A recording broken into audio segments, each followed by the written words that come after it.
Okay, so for those of you who pay attention, you can tell that I'm not at my normal starting point. Pardon me. And for some reason, as soon as I started talking, I had to sneeze. I'm about 4.5 miles into my ride so far today. I figured I'd go out 10 miles, come back, quick 20. Which is why I'm going north on this trail, because I just wanted to get out, get some cardio, get some movement, and get back, because I have to be somewhere before 2.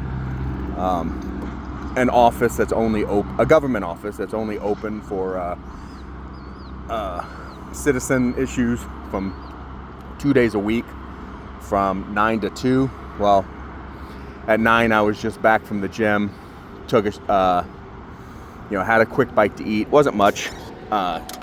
It was a shake, because yesterday I ate a lot. So today I was like, you know what, I'm gonna eat a little bit less today. So it was just a fruit and spinach shake. So, but then I had to use the bathroom, and then I was kind of waiting for my phone to finish topping off its charge, that kind of thing. Anywho, I got on the road about 20 minutes ago, and it is 10:15 right now on the 28th of August, 2025. Yesterday, I didn't get a ride in at all.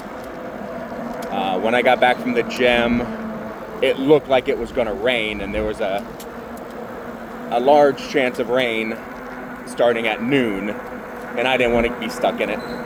Not that I'm afraid of getting wet, but in Colorado, as I've mentioned before, when it rains, it gets, hey prairie dog, it gets cold. If the rain comes down cold here, it doesn't matter if it's 100 degrees, it comes down cold. So, a lot of prairie dogs running around. You know what, let's try something different. Let's go this way. See what happens.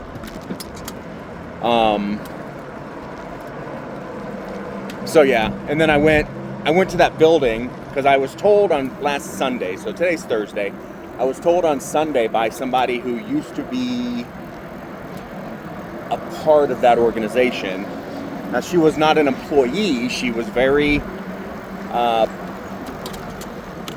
pointedly telling me she was not an employee of that organization, but she used to work for that organization. Apparently, she was a presidential appointee. So she was not hired, she was not civil service, she was appointed by not our current president. But I asked her a couple of questions about something I was having a problem with, and she said, just go down there. They are required by law to take walk-ins, so just go ahead and walk in and ask your questions there. They'll be able to answer them for you. Because I get it, my questions were more mundane than a presidential appointee should probably be dealing with. They should be dealing more with, like the political side of it, working with local, state and local organizations, etc. So I get it. So I went down there yesterday, and I was told, oh yeah, walk-ins only on Tuesdays and Thursdays from this time to this time. So it's 10:17 right now. Ooh, is this as far as it goes? Well, let's go see where this goes.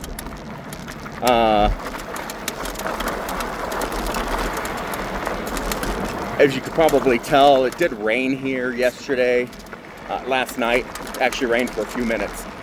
So, I have no idea where I'm going. I'm just out.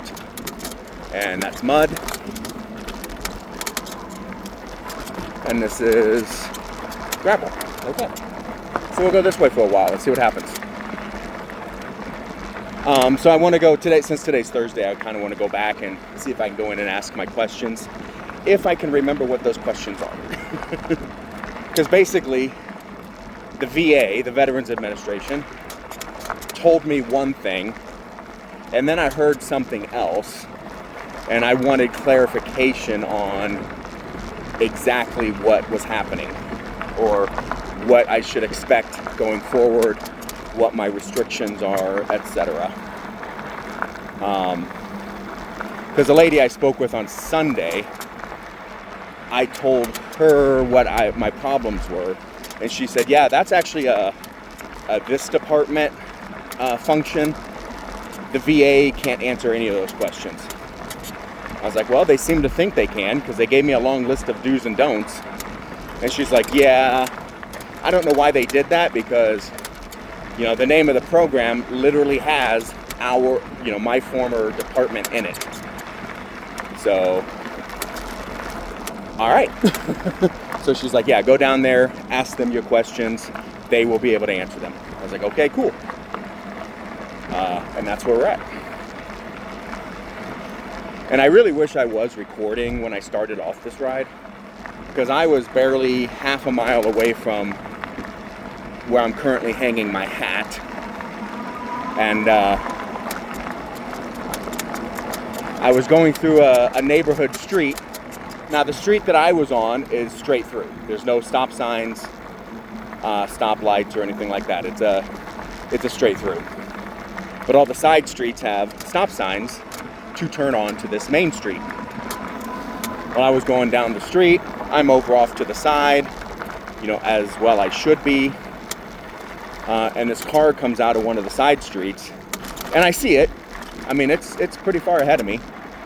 All right, so again, I don't know where I'm at or what I'm doing. But in regards to the trail, I might have to turn around and go back across and take that other bridge, because I don't think I'm going any further than this. Yep, I don't think I'm going any further than this. But yeah, so I see this car, and it's just a little four-door sedan. Think 90s Impala. So, car pulls up, and the girl in the driver's seat, and I say girl because she looked like she might have been mid-20s, maybe pushing 30, but not. And that's a genuine. What's the word I'm looking for? And that's being generous. That's the word I'm looking for. Generous, not genuine. It's like, I wanted to say genuous, but my mind kept going to genuine. But that was a generous, not genuous. Oh my God, why can I not speak? A generous 30. But she pulls up and she doesn't stop. She just slows down. Some places call it a rolling stop. Some places call it a California stop. But she just kind of goes through, and as I'm moving, I wasn't even going this fast, but as I'm moving, I notice that, you know, either she has to stop or she's going to hit me, because I have the right of way. And, you know, as much as I have the right of way, I still wasn't interested in being hit by a car. So I started, you know, I slam on my brakes. Again, this bike came with relatively weak brakes compared to the power and the weight of the bicycle itself. So I'm slowing down, but I'm not stopping. And she finally turned, you know, she's looking right over her shoulder for oncoming traffic. You know, and she looks over her left shoulder towards me at the last minute. And then she just kind of looks at me like, kind of apologetic, but also kind of accusatory. I don't know how to describe the look. Like, it was apologetic, oh my God, I'm sorry, you know, I almost hit you. But it was also accusatory, like, why are you out in the street in the first place? But I just, you know, her window was down, so I just kind of pointed at the stop sign that was behind her car at this point. And I just, you know, hey, you know that's a stop sign, right? She got so mad. Yeah, so hopefully that was a learning moment for her. Say, you know, oops, maybe I should pay more attention to what I'm doing, or, you know, look around a little bit more before I go, or, you know, stop at the stop sign. Any of these lessons would be satisfactory. All right, so this is the end of the sidewalk, so we will have to go back over that bridge. I'm just taking a different way because why not? I do like the little pavilions here. I believe that's I-76 in front of us, and I've driven on that a few times. I don't normally have to go that way, but when I do, I take I-76 either up or back. And I'm fairly certain I've seen this lake, or this series of lakes from the highway before, and wondered exactly how do you get to those pavilions. And now I know how to at least bicycle to the pavilions. I have no idea where one would park and walk to the pavilions for like a barbecue or something, but you know, that's me. But yeah, so other than that, the ride's been fairly smooth so far. You know, minus some of the big clouds of gnats that just, you know, have decided they all need to be in my face. So yeah, there was a stretch of the river there that was very gnatty. I wonder where that, if I would have gone straight, I wonder where that goes. I mean, I can always look at a map and see where it goes, and I kind of do sometimes just to give me an idea of what I'm looking for. But, yeah, like I said, I'm just kind of out here for a ride today, so it's cool enough. It's only about 70 degrees, but it's sunny enough and cool enough that I thought about taking my shirt off and getting some sun. But then I was like, nah, I'll scare the natives. Colorado's a active state, and they're not used to seeing all the extra fluff out in the open. It's usually guys with 6-packs and 8% body fat that are out there running with their shirts off or playing in a park with their shirts off or whatever. Not when you're just like so full of awesome like myself. Actually, should I go this way? Yeah, let's go try the other way. Again, we're just exploring, trying new stuff. I've never gone this other way. So let's see what happens. I see somebody else up there. Sign says York Street, half a mile.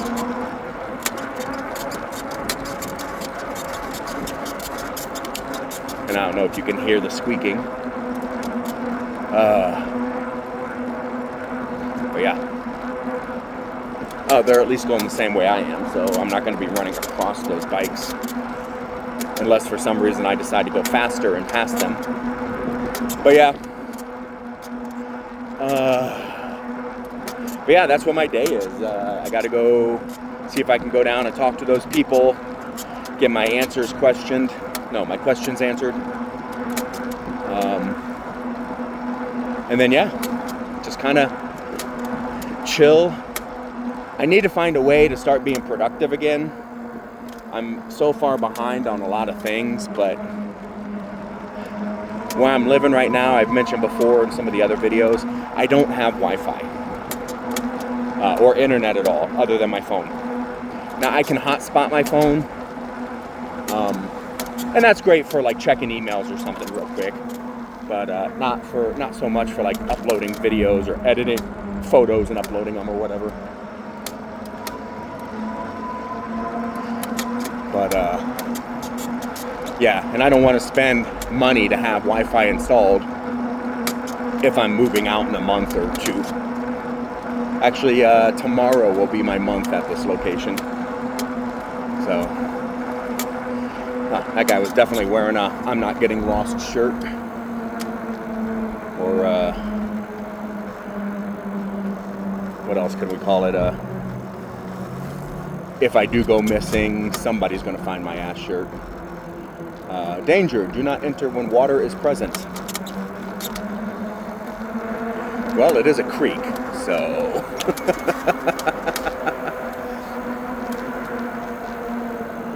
Ooh, that's pretty. It's, what does that say, Yorkby Weatherly Trail. Let's, I'm going to turn around real quick just so you guys can see that. Because, you know, somebody took the time and effort to paint this and make it look appealing. Ooh, that's a tighter turn than I was expecting. I mean, I did it on purpose, but I fully expected to fall over. See the blues and the greens and stuff right here, a little bit of purples in there.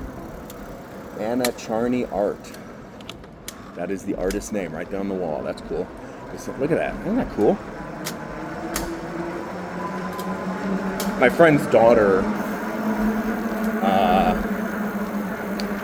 worked on an art council thing in their town about 30 miles south of here, where they had the high school kids from one of the high schools come out and paint an under road walkway like that. Okay, so I really don't know where I'm at. I think this is York Street, but I never come this far north. Ooh, that's a cool bus. old 50 style. So we're going to turn around and head back to the trail. 74th in York, I guess that's where I'm at. I don't know if somebody lives here, if this is a building, or if this is an office. So, yeah. And I think that elevated highway up there, I think that's the I-76. I almost bought a BMW like that years ago. I was at an auction when I used to have a disposable income. I used to go to auctions for fun. Because you can buy some really cool stuff and get it for relatively inexpensive. Like I bought computers for like 75 bucks. You know, you go through, you wipe them, maybe you add some more RAM or something. And then you turn around and sell them for, 500 bucks. Easy peasy.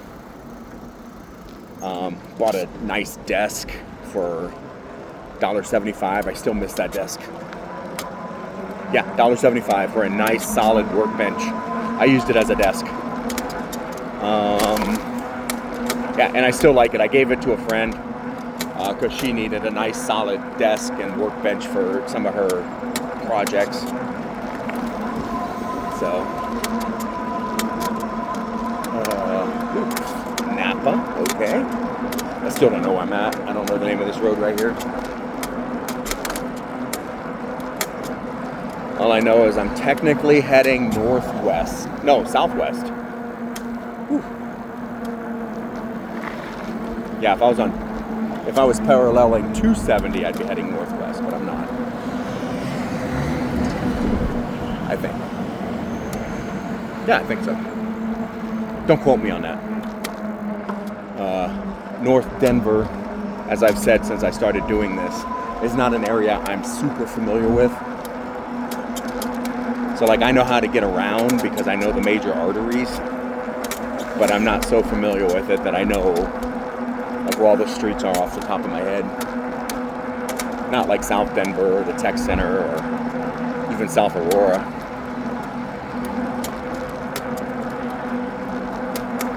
So for example, this overpass, not sure if that's part of the 76 or if that's part of 270.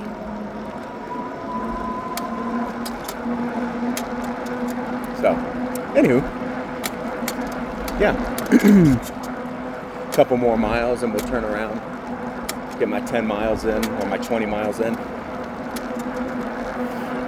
I really thought about going for a ride last night after the rain ended, but you can see how wet everything is, and I just didn't want to deal with that.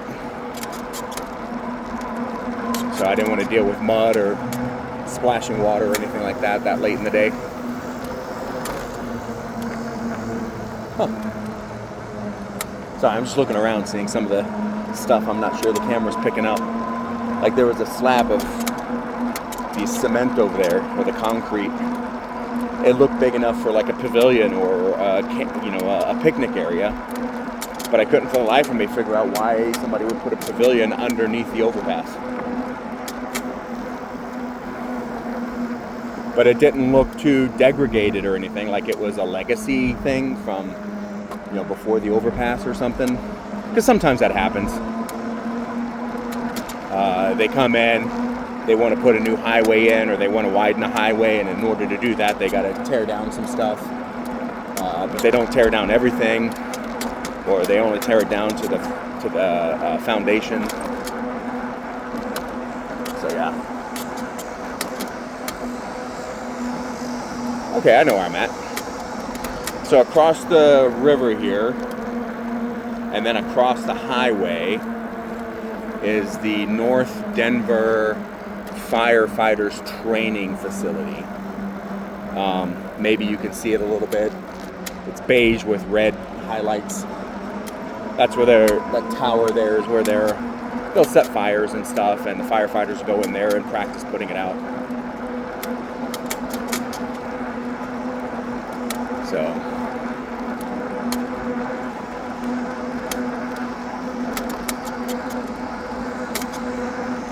I can say one thing, and I don't know if it's because of lack of access or just location, but I have not seen a lot of homeless people today. I know if I'd gone down through Denver or tried to take that route out to that shopping center, I probably would have passed a bunch, but seeing too many today. So, I was going to say that's nice, but I mean, it's only nice if they have somewhere better to be.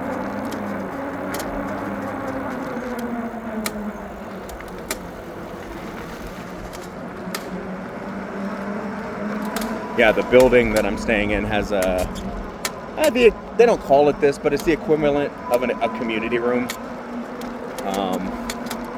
People can have parties in there. They can have barbecues. They can have friends over, do whatever if they need more space, which is fine. A lot of upper end buildings do this. This building's not upper end, but it has the space, so they have it. And the last couple of days they had quote unquote movie night. I think it was hosted by the building itself. Well, today's Thursday, so Tuesday night they had the movie Orphan First Kill. And I was like, oh, okay. So Orphan, subtitle First Kill, which is actually a sequel to Orphan. And then last night they had Orphan, and I was trying to ask the guy at the front desk, because again, it's manned 24/7, if they knowingly played them out of order. Pardon me. And he's like, what do you mean? And I said, well, Orphan First Kill is technically the sequel to Orphan. And there was a twist in the movie Orphan that if you've seen First Kill, it kind of negates the twist. So that's what I mean. He's like, ooh, I don't know. And then the guy, he said the other guy might have been hosting it.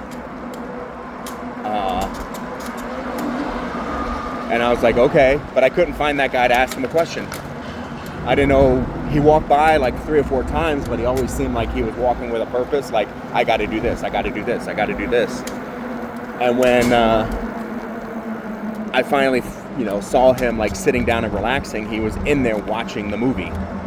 And I was like, okay, so I think that was I-25 that I just went under. Not 100% sure, but I think so. But,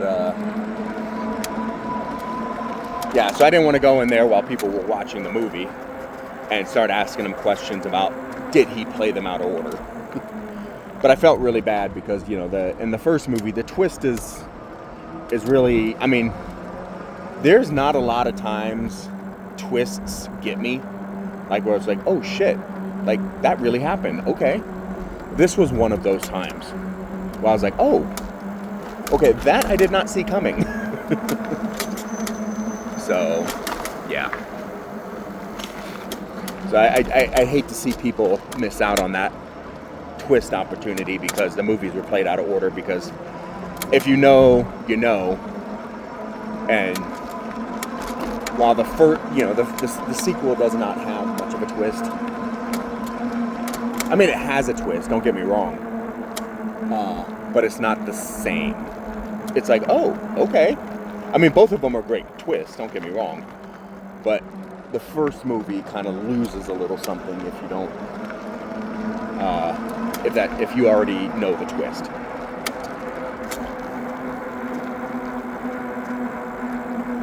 So here, yeah, I'm not going to go around this little pond here because it's too muddy.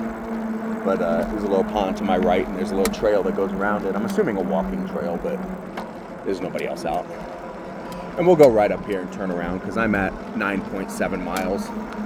So this is a perfectly fine turnaround point. Some little trails that go down to the river. Actually, let's go right up here. I just want to see what's going on. Nice little park. Ooh, creek's running pretty smoothly. Right here, to the right. Yeah, I guess it got some rain. Yeah, we'll go around the pond here, and then I'll go back around and turn around and go back.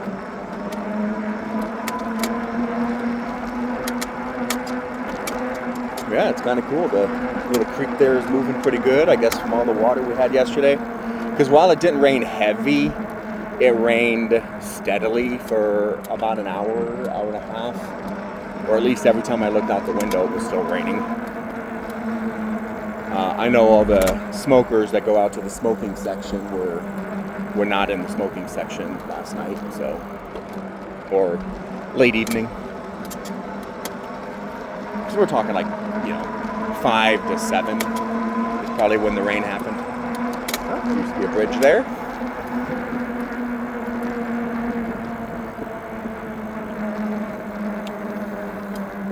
There's a Toyota dealership over there, Mountain States Toyota. I have no idea where that is technically.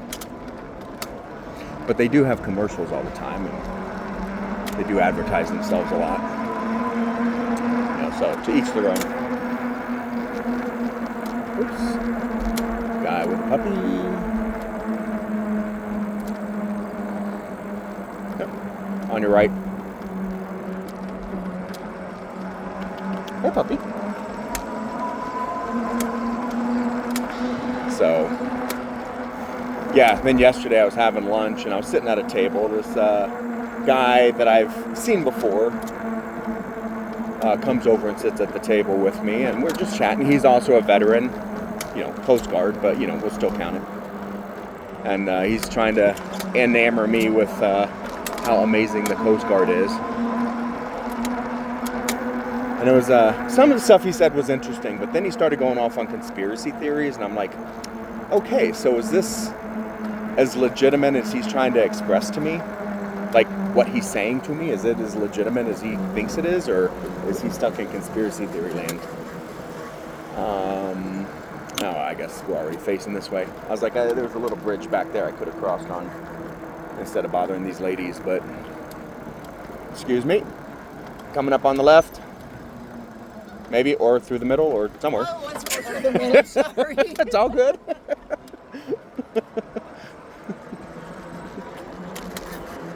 But, yeah, he was telling me that, because I asked him, I asked him to verify something that I read a long time ago, was that the Coast Guard actually operates all across the world. I thought they only operated in U.S. waters in the United States, maybe delving into deep waters or international waters on a case-by-case need, such as, drug interdiction, terrorism, rescue, things like that. But they, would stay within the 3-mile limit of national waters. And he said, no, Coast Guard operates all over the world. That's true. And I was like, oh, okay. That just shocks me because we already have a Navy that operates all over the world. And he said, well, every Navy area, so, Pacific, Atlantic, North, South, Mediterranean, Indian Ocean, Eastern, whatever fleets, always have to have Coast Guard with them. And again, this is what he's telling me, not what I read. And I said, really? Why? Like, what does the Coast Guard do that the Navy is incapable of doing? And he said, well, if there's let's say a Chinese flag ship or ship registered in China and it's in distress, the Navy cannot help. Because if the U.S. Navy boards a Chinese vessel, even if that vessel is in distress, it can be considered an act of war. I was like, okay, so yeah, maritime law, sure, I'll believe it because it makes sense from a legal standpoint. And I said, and then he said, yeah, that's why they always keep Coast Guard with them, because Coast Guard can go anywhere.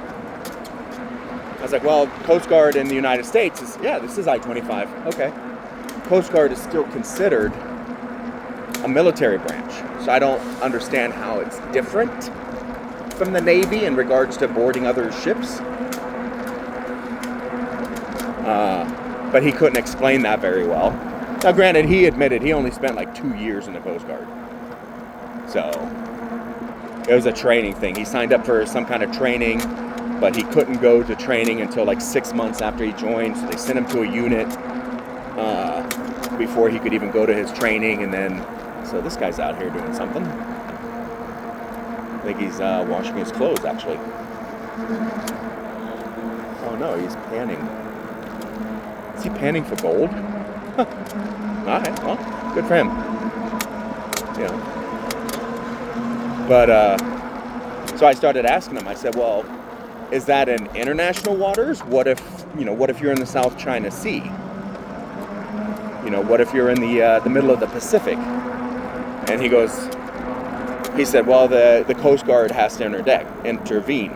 I said, well, I understand that for like America's waters or waters we're allowed to patrol by treaty. Like around Panama, the Suez, not the Suez. What's that, Mediterranean, the little hole that allows water in and out of the Atlantic Ocean. I don't know why I can't think of the name of it off the top of my head. Probably because I don't think of it that often. But I can understand places like that, shipping lanes, whatever, but still, I don't understand why the Coast Guard has free reign where the Navy doesn't, when the Coast Guard is, by all accounts, considered part of our military fleet. So, anywho, he wasn't able to answer that. But then he went on and started getting into conspiracy theory land about how COVID was a giant hoax perpetuated by powerful interests to get rid of sick people. I was like, yeah, that's not true. He's like, no, it's a man-made hoax. I'm like, no, COVID was real. It's not a hoax. He's like, no, but it was created to get rid of people with respiratory illnesses. And I'm like, no, it wasn't. And he goes, well, this is what I believe. And I was like, you can believe whatever you want. You are factually incorrect. Like the saying goes. I didn't tell him this because, this is one of those things that I expect anybody over like 30 to automatically understand. And that may be my fault for assuming people understand things. But, oh,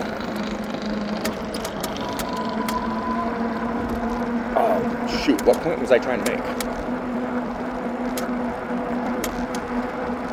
See, this is what happens when you don't get good sleep. I was awake a lot last night. He was saying COVID was a hoax. He was saying it was created to kill people. And I was like, no. Oh, this is... So and then he went on about the Wuhan lab and how they traced it to there. And I said, yeah, from what I've read, again, that qualifier, from what I've read, doesn't mean that it's factual or that it is 100% correct. It just means the information that I have available to me. So it means that I may be wrong, but, from what I've read, yeah, they were able to trace COVID to Wuhan lab. Nobody's doubting that. He's like, yeah, that's why they let it go, was to kill everybody. And I was like, no, labs operate all across the globe, dude. Like, there are dozens, maybe even more labs in the United States. China, Europe, South America, Central Asia, Eastern Asia. There are labs everywhere. Nobody loosened, at least as far as we know, nobody forcefully loosened COVID-19 onto the world. Was there a mishap in standards? Maybe. Was there a ignoring protocol? Possibly. Was there just a mistake?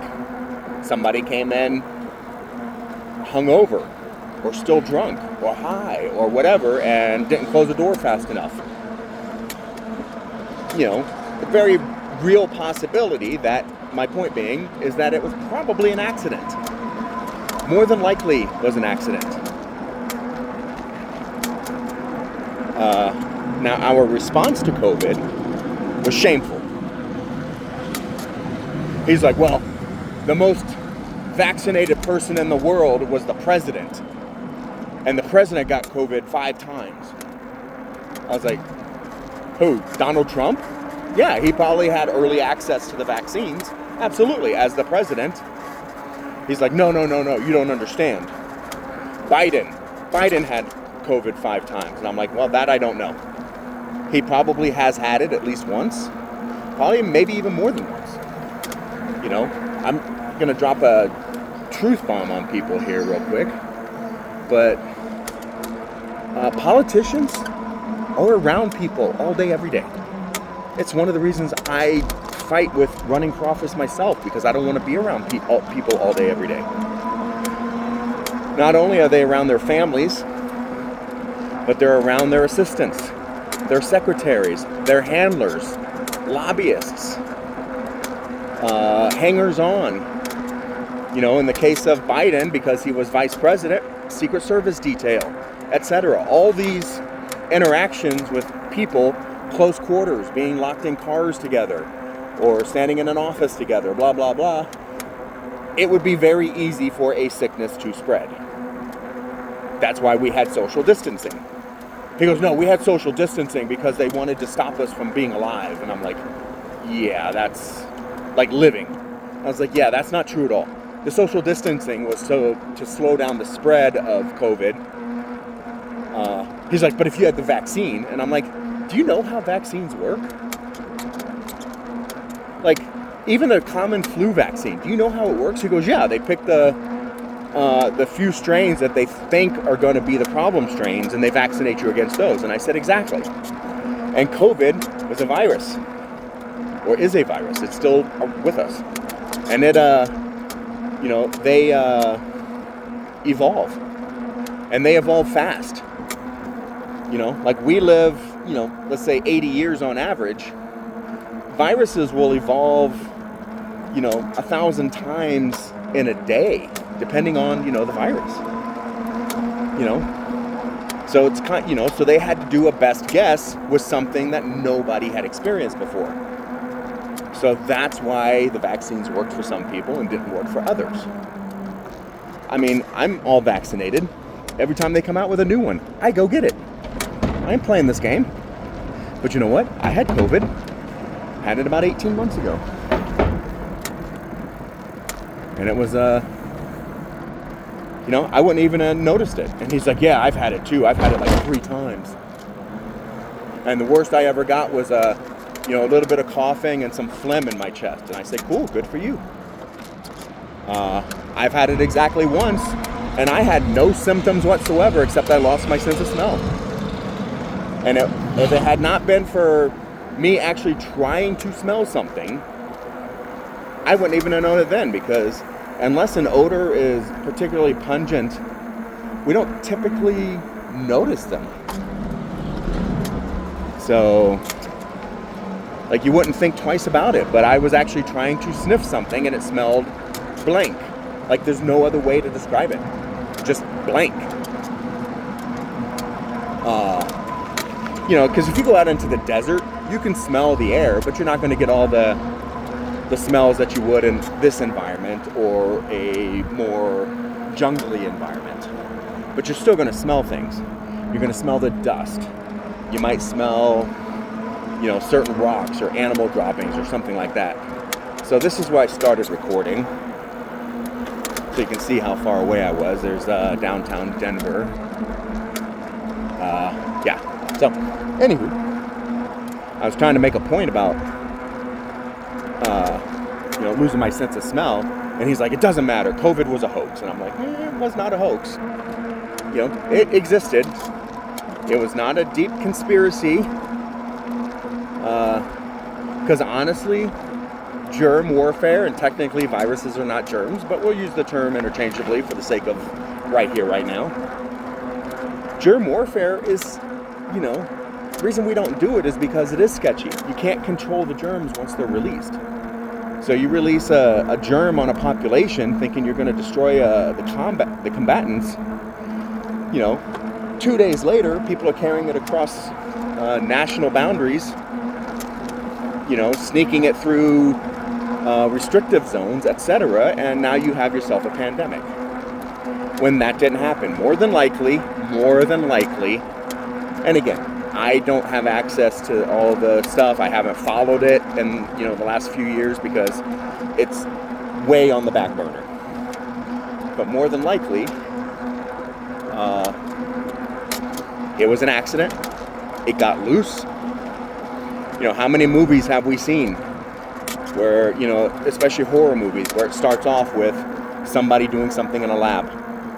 I mean, hell, that new Jurassic Park movie where the mutant dinosaurs got loose. They didn't get loose because somebody let them free. They got loose because somebody dropped his Snickers wrapper and the door didn't shut. Like, things happen. You know, maybe somebody didn't wash their hands well enough. We don't know. Or at least it has not been made publicly available, and I have seen it. Now, for some of you, you're going to be like, oh yeah, it's publicly available, you can find it here. And you're going to miss the part where I said, and I have seen it. Because listening skills have gone away. And reading skills, don't get me wrong. I was going to follow this all the way up, but this guy was already there, so I'm going to let them have it. And now we're back. I got a couple of weeks ago, well, maybe a week ago, I was on one of the political forums that I hang out on. And this guy is a far left liberal, to the point where he's the kind that conservatives hate because everything he says he makes racial. Now, he himself is self-proclaimed to be half Asian. I don't remember which Asian, Chinese, Taiwanese, Japanese. I want to say it's Japanese, but I'm not 100% sure. Anywho, he'll post something, he'll be like, you know, America is a racist country because white people hold black people down. And it's like, okay, I will give you that there is systematic racism, but you can't speak in absolutes. He's like, see, right there, you're trying to quiet me because I'm Asian. And I'm like, no, I'm just trying to tell you, you cannot speak in absolutes. He's like, well, 80 million Americans voted for Donald Trump. That means they're racist. And I'm like, I will give you that most of the people who voted for Donald Trump are either racist or okay with racism as long as they get, you know, their tax breaks or their, you know, whatever else they thought Donald Trump was going to do for them. But, you know, you're not counting the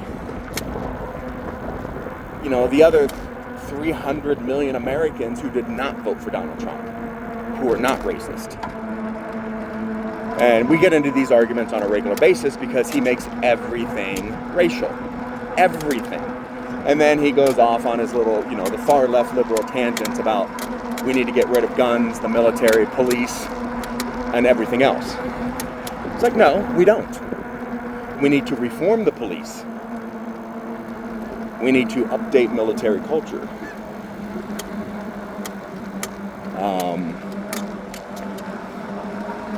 You know, we need to get away from the military-industrial complex pulling our shots. You know, and the politicians they control. And there's nothing wrong with guns. A gun never shot anybody on its own. Like, a gun has never shot anybody on its own. Guns don't sit there and choose targets and pull their own triggers, releasing a mechanism that strikes the bullet that it loaded on its own, shooting somebody on its own. Guns require human intervention. So whether it's a gun, a sword, a knife, a bow and arrow, whatever, it is always a human's fault. We don't have a gun problem in the United States. We have a mental health problem in the United States. Social media has not helped. More importantly, social media algorithms have actively worked against our best interests. So like this shooting that happened yesterday, I think it was, at this Catholic school in Minneapolis. Guy walked in with a gun, shot a couple of students, shot a couple of employees, teachers, etc. I think the numbers I read this morning were 2 dead and 15 wounded. Now, they say if you don't have anything nice to say, don't say anything at all. But, you know, I don't believe in that. Because, you know, people need to know, like, when they're wrong. They need to know when they've done a bad job. They need to know that your silence is not condoning whatever's happening. So, my first thought when I saw this was not about the children. My first thought was, oh, look, a Catholic school, because we've had, synagogues shot up. We've had Baptist churches or Protestant churches or whatever shot up by, radical right-wing lunatics. But no matter how much faith they have, never seems to stop a bullet.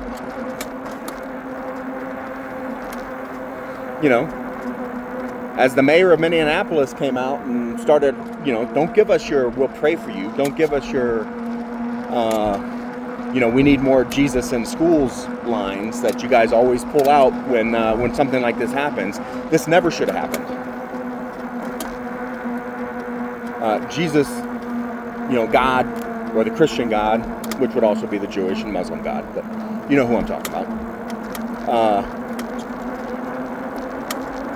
was so weak, so incapable of protecting even children as to be useless or non-existent. Take your pick. But yeah, the mayor came out and started going after the people like, oh, we're sending our thoughts and prayers, our thoughts and prayers, our thoughts and prayers. He's like, no.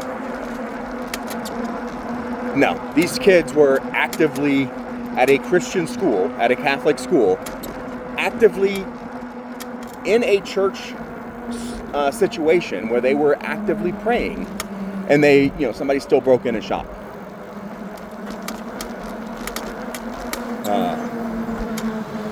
Because the thoughts and prayers people, they don't want to actually do anything. They don't actually care. They're just like, oh, I'm going to do the least amount of effort that I can do to make myself feel good about your problems. I'm going to pray. I had a friend tell me that one time. He's like, oh, I'll pray for you. And I was like, don't waste your breath, dude. Prayers do nothing except mollify your own soul. And he got mad at me. But they don't. They absolutely do not. So, yeah, here we are. Another school being shot up by another right-wing lunatic who supports MAGA and Donald Trump and politicians who support Donald Trump. But, the right's already out there. Hi, puppy. The right's already out there trying to say, oh, it was a Democratic actor. All these shooters are Democrats, even though every time there's a shooting, we find evidence that they're right-wing lunatics. It was obviously a Democrat. I mean, the gaslighting is astounding coming from the right. It's only superseded by the hypocrisy from the right. Like the Guns and Balls Brigade. They said, we have to have our guns in order to fight against government tyranny. Okay, well, we have government tyranny going on right now. People's rights are literally being stripped away. People are literally being absconded with off the street. We have a president and a DOJ and departments therein that are actively ignoring the law, violating the law, flaunting the law, because they are not policing themselves. This is tyranny in action. And they're like, oh yeah, but that's fine. It's our kind of tyranny. Because getting back to the racism, well, they're going after the brown people. And then you get this woman who was crying on TikTok the other day because she's a white woman, like 23 or something, 22. Big Trump supporter. All of her TikToks, all of her shares and everything were pro-Trump, pro-Republican, pro-MAGA, blah, blah, blah. Well, she fell in love with a foreign national while he was here on a student visa. She had a baby with him. I know she said the father was 24 years old in the one TikTok I watched, which is fine. But he got scooped up by ICE and is being deported because he moved here when he was like 10 or 11 years old, and he's lived in the United States ever since. He considers himself an American.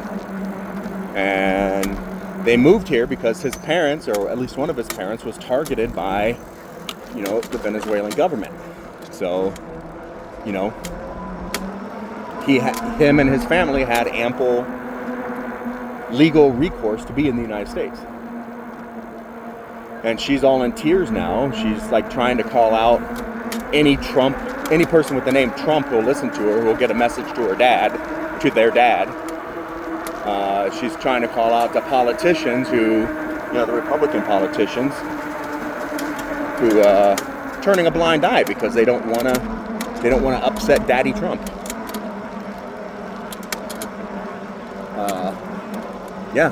And she's in tears all over social media, crying because, oh my God, they came after my baby daddy. I can't believe this. She's going to grow up without a father now. And it's like, what did you expect to happen when you voted for this? I mean, ICE and the DOJ like to come out and have a press conference every time they actually arrest somebody with a criminal, like a violent criminal background. Oh yeah, we just arrested ABC, who has 3 convictions of felony assault and 1 of felony murder or something like that. Yeah, see, we're doing a good job. But what they're not telling you is about all the thousands of other people they're scooping up who have no criminal background. None whatsoever. They're not telling you about the 8, 9, and 10-year-olds who are just on the playground that they're scooping up because they happen to be dark-skinned. They want to come out and say, oh, see, all of our illegality is worth it because we were able to get 5 people off the street. When you're actively, when you actively are getting tens of thousands of people off the street. So it's just one of those. It's like, you're not targeting criminals. And even if you are, they still have civil liberty rights. They still have a right to be arrested, to face their accuser, to have their day in court. That's what we do in this country. We are a nation of laws, as long as we adhere to and follow those laws. But the Trump administration thinks that laws are just inconveniences, but that's Donald Trump for you. He spent his entire life flaunting laws and nobody ever held him accountable. And then he ran for politics and even the Supreme Court came out and said, oh, well, we can't do anything to him because he's a politician. It would make the court look like we're being partisan. It's like, no, the guy is actively flaunting the Constitution. He is actively violating Supreme Court precedent. He is actively ignoring existing laws. Like, this is what laws are for. But all he's doing is teaching everybody else. If you think you're going to be in trouble with the courts or with the justice system, just run for office. They can't stop you. And then pardon yourself. So I guarantee you, the next 10 years or so, we're going to have a lot more people running for office who have criminal backgrounds. And we're not talking like, caught with weed when he was 15 or may have fudged on their taxes when they were 25 or something. We're talking about like actual criminals. Donald Trump is a pedophile, for crying out loud. I said it out loud, and I'll say it again tomorrow. He is a multiple times felon and an adjudicated rapist. So, yeah, no sympathy. Alright, I'm going to cross here, but I got to wait for these cars. Whew. Uh-oh, I can feel the blood flow back in my butt. Just because it's quicker than going around. Although it is, I'm just remembering, a little muddy. But yeah.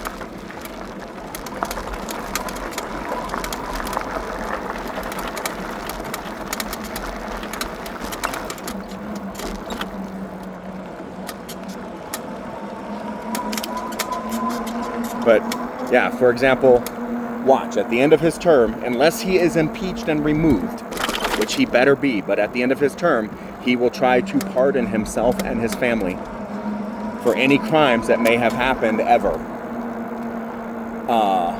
And the Supreme Court has already decided that presidential pardons are sacrosanct, regardless of what they did. Violate every law in the world. If you can pardon yourself, then those laws are useless. Absolutely. Supreme Court, supposedly the smartest legal minds in our nation, can't understand that basic concept.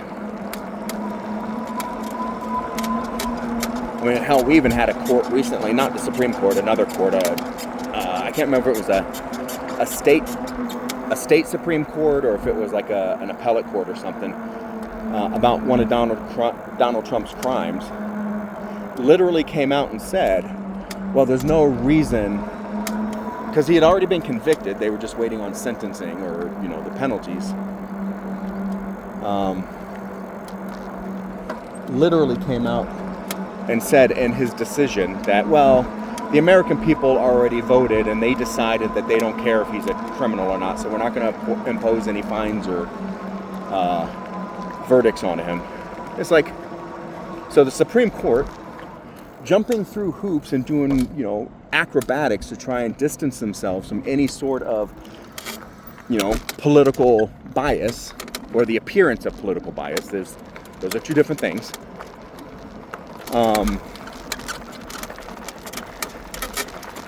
Oh yeah, well, we can't get involved with this because this is a political question, not a judicial one. When no, it is in fact a political or a judicial question. Did they or did they not break the law? Well, that's up for the politicians to decide. No, it's not. That's what the Supreme Court's been doing for the last, 6 or 7 years to pad fascism and make it more acceptable to everybody. And then you got this other court coming out and saying, well, politics already decided, so we're not gonna pursue anything. I actually haven't been up here. Let's go up here real quick. It's only 11 o'clock, so I have a little bit of time. This is I'm gonna turn around real quick because I love these.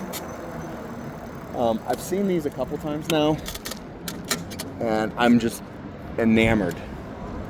But this vehicle right here, this beige one, is called an Ineos. I don't know off the top of my head which model it is. They only have like 3 or 4 models. I love them. Oh, Grenadier. I want one so bad, but they're expensive. I actually got online and looked, and they're like, $80,000 to $90,000 for like the lower tier ones.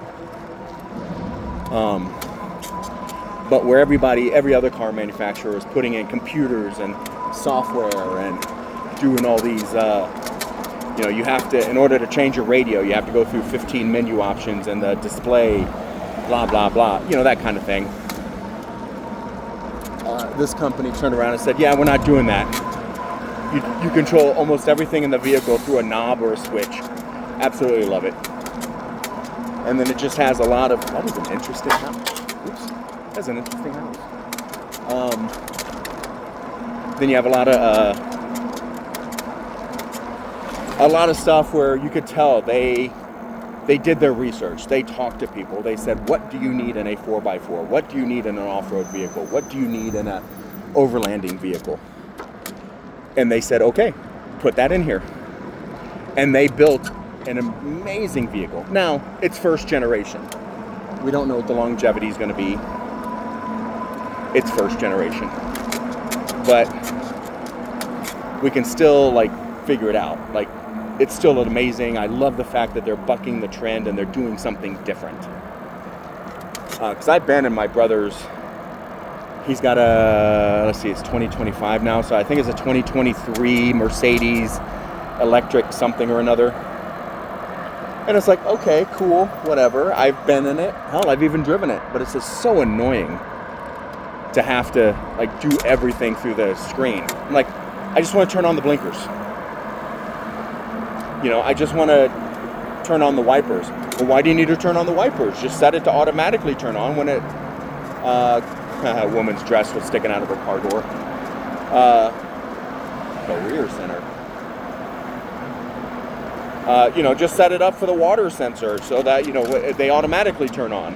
What do you mean you got to turn on the lights? It's got a light sensor. They automatically turn on. Stuff like that. And I absolutely hate that.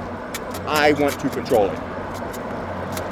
I want to decide when I want wipers on, when I want high beams, when I want my blinker on for whatever reason. I don't want somebody else to control it for me. I don't want an algorithm to control it. I don't want a car where the owner of the company can say, in the case of Tesla, can say, we're just going to shut it down. I don't want that. I don't know why anybody would. Oh, look at all that garbage over here.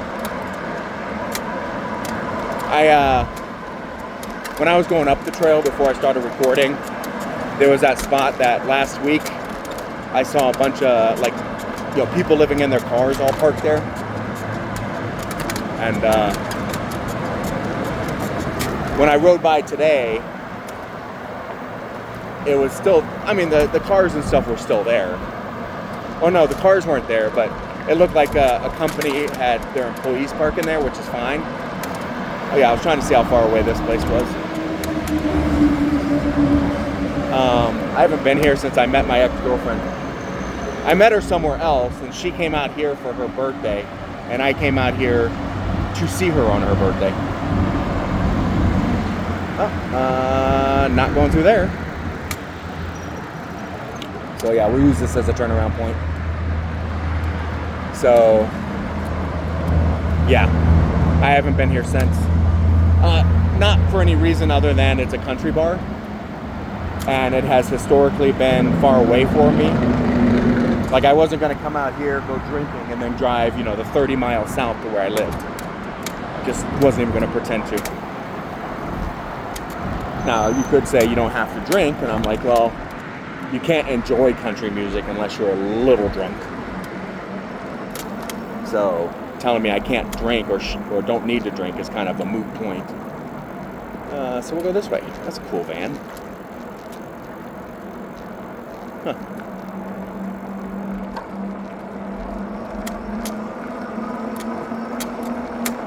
Mopar specialists. Alright. Yeah, just checking stuff out. Hot Shot Supply. That doesn't tell me anything about what they supply. Except hot shots. So like shots of hot sauces? I don't get it. But, yeah. I can't even remember what I was talking about.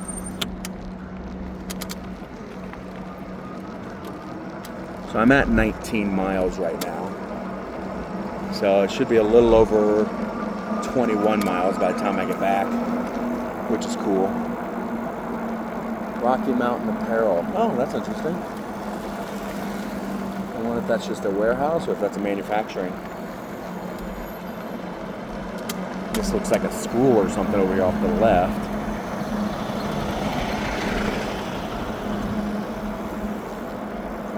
But yeah. And there's a bunch of people standing around over there for some reason. Doesn't look like a party or anything, so I don't know. These are some new buildings, new houses, I'm assuming.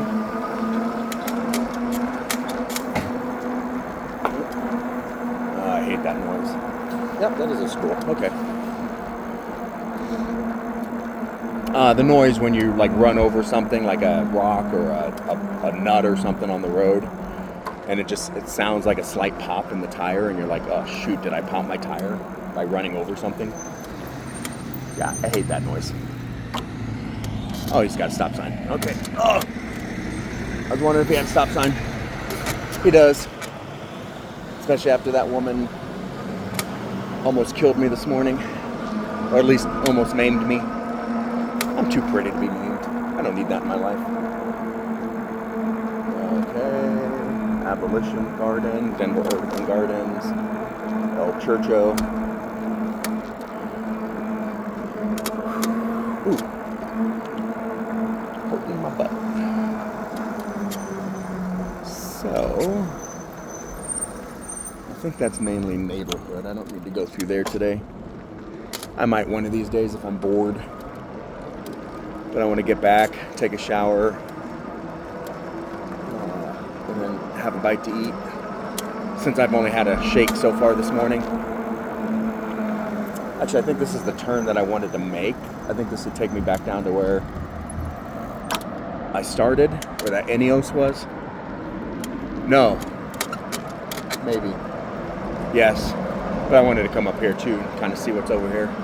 Because you can see that's I-25 in front of you. You don't really have a lot of, when you're driving along, you don't really have a lot of opportunity to see. Oh, CBD shop. Lumber liquidators. I don't think the CBD shop's still there. Probably because even though there's great frontage here for people going by on the interstate, this is a pain in the ass to get to. So, like if you had to get here by car because you drove by and saw the shop, you'd probably have to pass like 4 shops to get here, and then it'd be a giant pain in the ass to actually like come around and find it. But great, you know, frontage street marketing options. I know what I mean to say. I just for some reason cannot think of the right words. Denver restaurant equipment. A lot of big trucks there. So either they make a lot of sales or a lot of people who own restaurants own big trucks. And we'll just follow this around real quick. There's something labeled CAT back there. Electric equipment and engineering. That's interesting. You'd have to think that it's like noisy inside. With all the highway noise. One would think, right? And I don't know if there's a way through back here. But this is also why we explored.